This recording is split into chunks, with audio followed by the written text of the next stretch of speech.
माननीय विधायकगण Shri Fateh Bahadur Singh ji, doctor Dharmendra Singh ji, Vipin Singh ji, Shri Pradeep Shukla ji, Bharatiya Janata party के महानगर के अध्यक्ष श्री राजेश गुप्ता जी, विश्वविद्यालय के सभी फैकल्टी मेंबर्स और विश्वविद्यालय के सभी छात्र छात्राएं, पंडित दीनदयाल उपाध्याय गोरखपुर विश्वविद्यालय में स्वामी विवेकानंद युवा सशक्तिकरण योजना के अंतर्गत आज स्मार्टफोन वितरण से जुड़े हुए इस कार्यक्रम में आकर के मुझे अत्यंत आनंद और प्रसन्नता की अनुभूति हो रही है। ये योजना प्रदेश सरकार ने इस सदी की सबसे बड़ी महामारी कोरोना महामारी के तत्काल उपरांत सेकेंड वेव के बाद जब सभी प्रकार की व्यवस्थाएं एक प्रकार से बंद सी हो रही थी, फिजिकल एक्टिविटीज एक प्रकार से और उपस्थिति कम हो पा रही थी, नहीं हो पा रही थी, और उससे केवल व्यापार और उद्यम का ही क्षेत्र प्रभावित नहीं हुआ था, बल्कि सर्वाधिक प्रभावित होने वाले क्षेत्रों में शिक्षा का क्षेत्र भी था। तब तकनीक का उपयोग करते हुए कैसे हम छात्र छात्राओं के और युवा शक्ति को तकनीकी रूप से सक्षम बना सके और बिना किसी डिस्टरबेंस के भी आज तकनीक का उपयोग करते हुए उनके जीवन में उन्हें सशक्तिकरण की दिशा में अग्रसर कर सकते हैं, तब यह योजना प्रदेश सरकार ने प्रारंभ की। हम लोगों ने इसके लिए एक प्रयास प्रारंभ किया है कि हम 2 करोड़ युवाओं को खासतौर पर स्नातक और प्रास्नातक के उन सभी फाइनल ईयर से जुड़े हुए छात्रों को प्रतिवर्ष कुछ कुछ लेकर के 2 करोड़ युवाओं को इसके साथ जोड़ेंगे। और मुझे प्रसन्नता है कि 2022-23 में योजना प्रारंभ की है। अब तक 20 लाख से अधिक युवाओं को टैबलेट और स्मार्टफोन का वितरण हम लोग कर चुके हैं और वर्तमान में ये योजना निरंतर आगे बढ़ती हुई कार्य कर रही है। तकनीक हमारे लिए कितना उपयोगी हो सकता है, यह हम लोगों ने पिछले कुछ समय से चल रही विभिन्न योजनाओं के माध्यम से देखा होगा। या कोरोना कालखंड में भी आप लोगों ने ऑनलाइन प्लेटफॉर्म पर जो पाठ्यक्रम आपको देखने को मिले होंगे, उनके माध्यम से भी आपने देखने और सुनने का अवसर आपको प्राप्त हुआ होगा। आप सभी ज्यादातर यहाँ पर जो बच्चे होंगे, ये सभी ग्रामीण पृष्ठभूमि से जुड़े हुए बच्चे हैं। तकनीक कैसे हमारे लिए सहायक हो सकती है और उस तकनीक के माध्यम से हम एक सामान्य नागरिक के जीवन में कैसे परिवर्तन ला सकते हैं, यह आज विभिन्न योजनाओं का लाभ जो जनता को मिल रहा है उसके माध्यम से हम समझ सकते हैं। पब्लिक डिस्ट्रीब्यूशन सिस्टम यानी राशन की दुकान एक सामान्य रूप से गांव में मानी जाती थी और आज भी चल रही है। 2017 के पहले उत्तर प्रदेश के अंदर राशन की जो दुकानें थी, यहां पर ज्यादातर में भ्रष्टाचार की शिकायतें आती थी। उत्तर प्रदेश के कई जनपद ऐसे थे जिनकी पहले से जांच चल रही थी, जहां पर खाद्यान्न एक कॉमन मैन को, एक गरीब को नहीं मिल पाता था। एफसीआई गोदाम से उठने के साथ ही और गोदाम से उठने के साथ ही वह खाद्यान्न प्रदेश के बाहर पहुंच जाता था, दूसरे देश तक पहुंच जाता था, गरीब देखता रह जाता था। भूख से मौतें होती थी, आपके कुशीनगर में, गोरखपुर में भी मौतें हुई थी, देवरिया में हुई थी, कई अन्य जनपदों में भूख से मौतें होती थी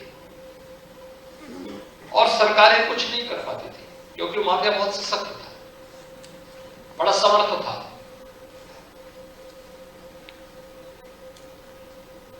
दो 2017 में जब मैं आया था, उससे कुछ दिन पूर्व ही जनवरी और दिसंबर 16 और जनवरी 17 में प्रदेश के कई जनपदों में भूख से मौतों का समाचार मिला था, तो मैं वहां गया था, उन परिवारों से मैं मिला था और उन परिवारों से मिलने के बाद मैंने उनसे पूछा था, मैंने कभी आपको राशन कार्ड नहीं मिला है? क्योंकि मैं तो सांसद था गोरखपुर से, लेकिन मेरे संसदीय क्षेत्र में नहीं था। कुशीनगर में मौतें हुई थी, सोनभद्र में हुई थी, चित्रकूट में मौतें हुई थी। तो मैंने उन लोगों से पूछा, भाई आपको क्या राशन कार्ड नहीं है आपके पास? उन्होंने कहा नहीं सर। रिकॉर्ड में उनके नाम पे राशन कार्ड था, लेकिन उनके नाम पे राशन कोई और ही ले लेता था और राशन बिक जाता था।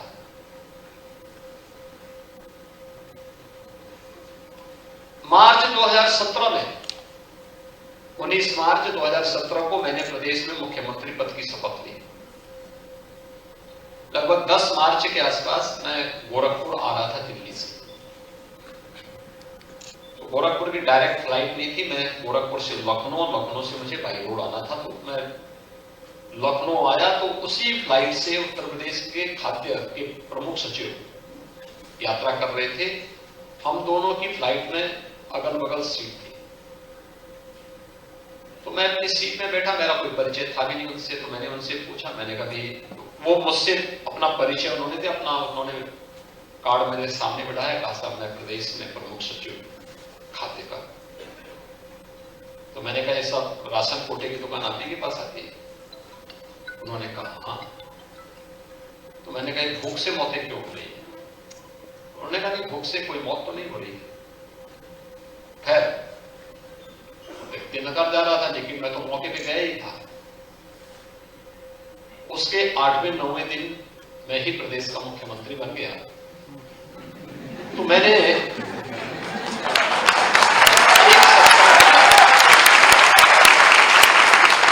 एक बैठक ली और बैठक लेकर के मैंने एक व्यवस्था बनाई। मैंने कहा एक काम करो भाई, एक दिन में 80,000 राशन कोटे की दुकान प्रदेश में है, इन सब का एक रिकॉर्ड तैयार करो और एक ही दिन में इन सब क्या छापेमारी कर दो। 30 लाख फर्जी राशन कार्ड मुझे मिले थे, 30 लाख, जो गरीबों के नाम पे बनाए गए थे, लेकिन उनके नाम पे राशन निकलता था, लेकिन राशन उस पात्र व्यक्ति को नहीं प्राप्त होता था। और तब हम लोगों ने टेक्नोलॉजी का उपयोग किया था, पॉइंट सेल मशीन के माध्यम से। उसकी एक बड़ी बड़ी स्क्रीन हमने लखनऊ में लगा दी और लखनऊ की उस स्क्रीन से हम हर एक पॉइंट को चेक कर सकते हैं कि कहां पे फर्जी हो रहा है।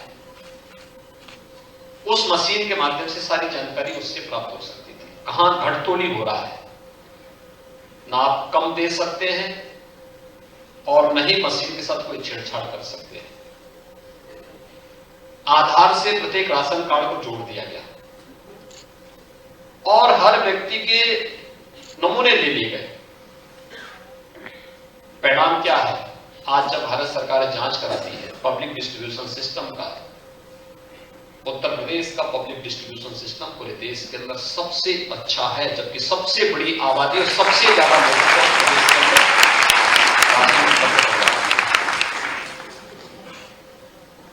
भ्रष्टाचार पर प्रहार का सबसे बड़ा मंत्र है तकनीक, और इसीलिए प्रधानमंत्री मोदी जी तकनीक को अपनाने के लिए बार बार जोर देते हैं।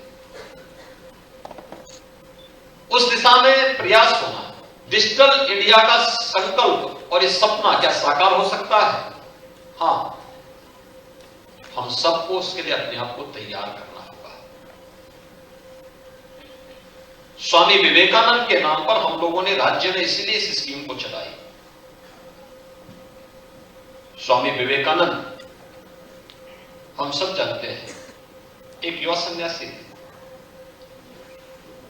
मात्र 39 वर्ष का जीवन उन्होंने जिया था। वैश्विक मंच पर भारत की सनातन परंपरा को प्रभावी ढंग से रखने का कार्य उन्होंने किया था। दुनिया के सामने भारत के धर्म और दर्शन को जिस सशक्त तरीके से उन्होंने रखा था, और उन्होंने केवल कहा यह केवल पोगापंथी नहीं है, जो कुछ भी है यह विज्ञान से आगे बढ़ करके है। विज्ञान की सीमाएं जहां पे समाप्त होती है वहां से भारतीय दर्शन और भारतीय अध्यात्म प्रारंभ होता है।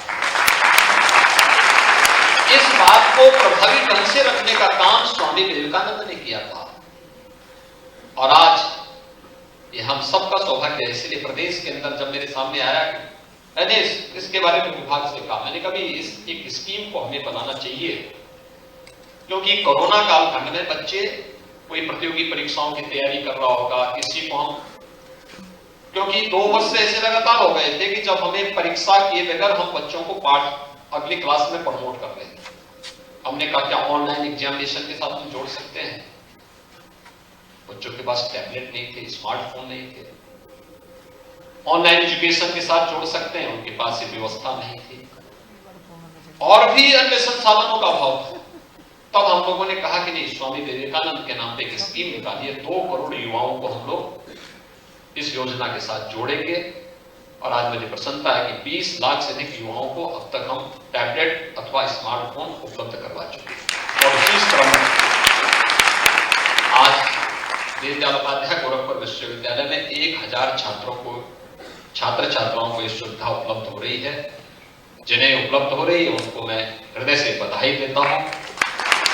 जिन लोगों को अभी नहीं उपलब्ध हो पाया है वो इंतजार करें, उनको भी ये योजना उपलब्ध होगी। इसकी सबसे बड़ी खूबी क्या है?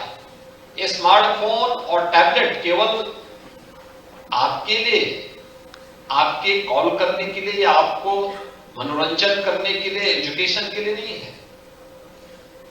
इससे भी आगे जाकर के आपको आत्मनिर्भर बनाने का एक सशक्त माध्यम बन सके, इसके लिए भी।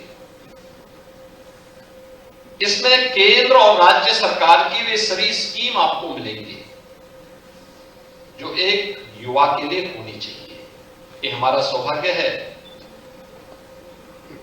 कि दुनिया के अंदर भारत एक ऐसा देश है जिसके अंदर सबसे ज्यादा युवा शक्ति निवास करती है, और भारत दुनिया के अंदर अकेले एक देश है जिसमें 56% आबादी जहां की कामकाजी आबादी है, जो कार्य करता है, मेहनत करता है, मेहनत कश है, युवा है। और ये हमारा सौभाग्य है कि भारत के अंदर उत्तर प्रदेश एक ऐसा राज्य है जिसकी 58% आबादी कामकाजी है, मेहनती है, कार्य कर सकती है, वो अपनी प्रतिभा का लोहा मना सकती है। उसको डायरेक्शन की आवश्यकता है, उसे आगे बढ़ाने की आवश्यकता है।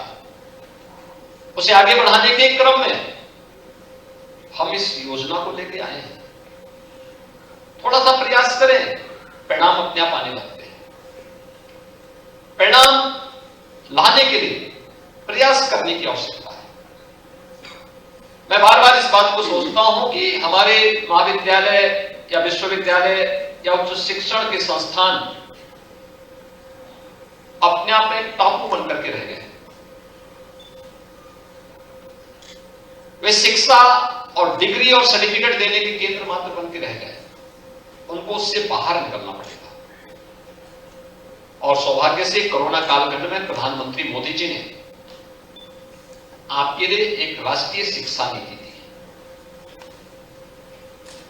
ये केवल आपको सर्टिफिकेट, डिप्लोमा, डिग्री देने का एक माध्यम नहीं बनेगी केंद्र, बल्कि अब यहां से निकला हुआ कोई भी छात्र या छात्रा जब यहां से निकलेगा तो वह आत्मनिर्भर बनकर के निकलेगा, स्वावलंबी बनकर के निकलेगा। परावलंबी नहीं, दूसरों पर निर्भरता नहीं, बल्कि जब वो निकलेगा तो आत्मविश्वास से भरपूर होगा। प्रधानमंत्री मोदी जी ने क्या कहा था आपको? आजादी के अमृत महोत्सव के मुख्य संबोधन को संबोधित करते हुए प्रधानमंत्री मोदी जी ने कुछ बातें कही। जब भी कोई संबोधन होता है, हमारे युवाओं को चाहिए कि कुछ महत्वपूर्ण मुद्दों को नोट करें और नोट करके फिर उसको देखें, अगले दिन न्यूज़पेपर में देखें क्या है, इसका मतलब क्या है, ढूंढें, जानकारी लें। उन्होंने 5 बातें कही थी। उन्होंने कहा यह आजादी का अमृत महोत्सव है। आजादी हमने अपनी आंखों से नहीं देखी, लेकिन आजादी के 75 वर्ष के समारोह में हम सहभागी बन रहे हैं। लेकिन यही हमारा केवल मंजिल, यही हमारी मंजिल नहीं है। मंजिल तो हमारी होनी चाहिए कि जब देश अपनी आजादी की शताब्दी महोत्सव मना रहा होगा 2047, तब हम कैसा भारत चाहते हैं। आपके लिए समय है। जो उम्र हमारी आज इस समय है, उस समय आपकी वह उम्र होगी, और तब कैसा भारत आपको चाहिए। उस भारत के लिए उन्होंने 5 पंचप्रण की बात की। वे पंचप्रण क्या है? वे पंचप्रण हर भारतीय के लिए महत्वपूर्ण कि आत्मनिर्भर भारत के लिए कार्य करेंगे। आत्मनिर्भर भारत, यह आत्मनिर्भर भारत क्या है? हम अक्सर उसको भूल जाते हैं। राष्ट्रपिता महात्मा गांधी ग्राम स्वराज की बात करते थे। आप किसी पुराने गांव में जाइए जो थोड़ा अभी आधुनिकता से दूर हो, उस गांव में आप देखिए सभी प्रकार की जातियां होंगी। गांव में हर प्रकार के लोग होंगे। नहीं होंगे तो पूर्वजों ने उनको बसाया होगा, या उस गांव के इतिहास के बारे में अगर आप जाकर के देखेंगे